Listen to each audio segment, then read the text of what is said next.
দর্শক, এই মুহূর্তে আমরা রয়েছি ঢাকা বিশ্ববিদ্যালয়ের কেন্দ্রীয় ছাত্র সংসদ ডাকসুর ঠিক সামনে। আপনারা যেমনটি দেখছেন যে এখানে ছাত্র জনতারা জড়ো হচ্ছে। মূলত আপনাদেরকে জানিয়ে রাখতে চাই যে গত শুক্রবারে ইনকিলাব মঞ্চের মুখপাত্র জনাব হাদির উপর কিন্তু হামলা করা হয়েছে এবং পরবর্তীতে আমরা দেখেছি তার সহযোগীরা তাকে ঢাকা মেডিকেল কলেজ হাসপাতালে ভর্তি করে এবং পরবর্তীতে তার অবস্থা আরও গুরুতর হলে সেখান থেকে তাকে এভার কেয়ার হাসপাতালে নিয়ে যাওয়া হয় এবং সর্বশেষ তার যে তথ্যটি আমাদের কাছে এসেছে সেটি হচ্ছে তাকে আজকে সিঙ্গাপুরের উদ্দেশ্যে নিয়ে যাওয়া হবে এবং ঠিক 10:30 এয়ার অ্যাম্বুলেন্স কিন্তু এসে এভার কেয়ারে পৌঁছানো কথা রয়েছিল। এবং এই যে আজকের ঢাকা বিশ্ববিদ্যালয় কেন্দ্রীয় ছাত্র সংসদ ডাকসুর সামনে যে শিক্ষার্থীরা জড়ো হচ্ছে সেই বিষয়টি নিয়ে আপনাদেরকে একটু জানিয়ে রাখতে চাই যে স্বরাষ্ট্র মন্ত্রণালয়ে ঘেরাও কর্মসূচি তারা রেখেছে আজকে এবং সেটি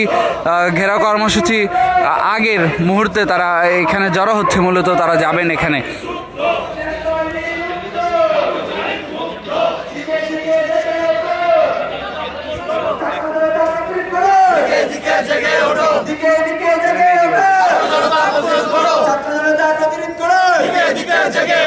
ভারতের দালালরা হুঁশিয়ার সাবধান, খুনি লীগের দালালরা হুঁশিয়ার সাবধান, সুশীল লীগের দালালরা হুঁশিয়ার সাবধান, দক্ষিণ লীগের দালালরা হুঁশিয়ার সাবধান, হুঁশিয়ার সাবধান, চোখের দালালরা দিল্লির দালালরা হুঁশিয়ার সাবধান, হুঁশিয়ার সাবধান, দিল্লির দালালরা হাদি ভাইকে গুলি করে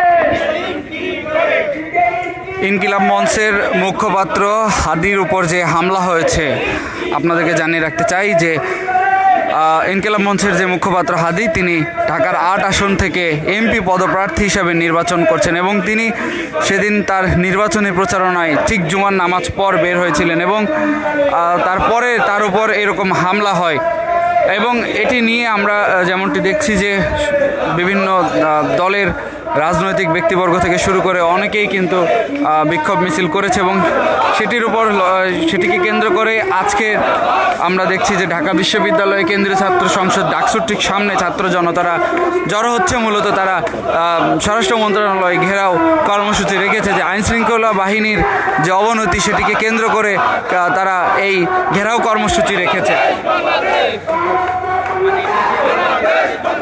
আমরা একটু জানতে চাই যে মূলত তাদের এই কর্মসূচি কেন? 1.5 বছর পার হয়ে গেছে, এখন অব্দি পর্যন্ত লুট হওয়া অস্ত্র উদ্ধার হয়নি। কি বলবেন? এই স্বরাষ্ট্র উপদেষ্টা ছাড়াও এই উপদেষ্টা মন্ত্রণালয় বা যারা আছে তাদের যে কি আমরা কোন বিপ্লবের কারণে তাদের বসাইছি আর তারা কি কাজ করছে আল্লাহ জানে আর ওনারা জানে। তারা দেখি কি করে। আচ্ছা, তফসিল ঘোষণার 24 ঘন্টা না পেরোতেই ওসমান হাদির মাথায় গুলি ছোড়ানো হয়েছে।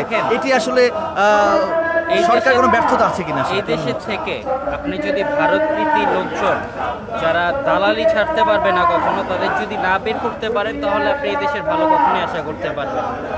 আর এত সফট কর্নার তো আমার কোনো প্রয়োজন নাই। খুনিদের প্রতি, অস্ত্রধারীদের প্রতি কোনো সফট কর্নার নেই। তাদের প্রতি যত কঠোর হওয়া যায় তত দেশের জন্য ভালো। আর যদি আমরা ছেড়ে দিই তারা আপনাদের মেরে ফেলবে, এটাই। জি, ধন্যবাদ। দর্শক, যেমনটি দেখতে পাচ্ছেন ঢাকা দর্শক, আপনাদেরকে দেখানোর চেষ্টা করছিলাম যে ঢাকা বিশ্ববিদ্যালয়ের কেন্দ্রীয় ছাত্র সংসদ ডাকসুর ঠিক সামনে এখানে অনেকেই জড়ো হয়েছেন। মূলত তাদের আজকের যে কর্মসূচি স্বরাষ্ট্র মন্ত্রণালয় ঘেরাও কর্মসূচি তারা রেখেছে এবং তারা যেমনটি জানাচ্ছিলেন যে হাদির উপর যে হামলা হয়েছে সেটিকে কেন্দ্র করে এখন পর্যন্ত সেই আসামিকে গ্রেফতার করতে সক্ষম হয়নি আইনশৃঙ্খলা বাহিনী।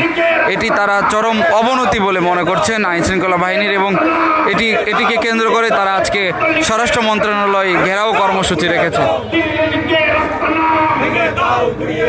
আমার ভাইকে গুলি করে কি করে, কি করে আমার ভাইকে গুলি করে, হাদি ভাইকে গুলি করে কি করে, জাহাঙ্গীর কি করে আমার ভাইকে গুলি করে, হাদি ভাইকে গুলি করে, জাহাঙ্গীর কি করে, জাহাঙ্গীর কি করে, হাদি ভাইকে গুলি করে, হাদি ভাইকে গুলি করে, জাহাঙ্গীর কি করে, হাদি ভাইকে গুলি করে হাদি ভাইকে গুলি করে জাহাঙ্গীর কি করে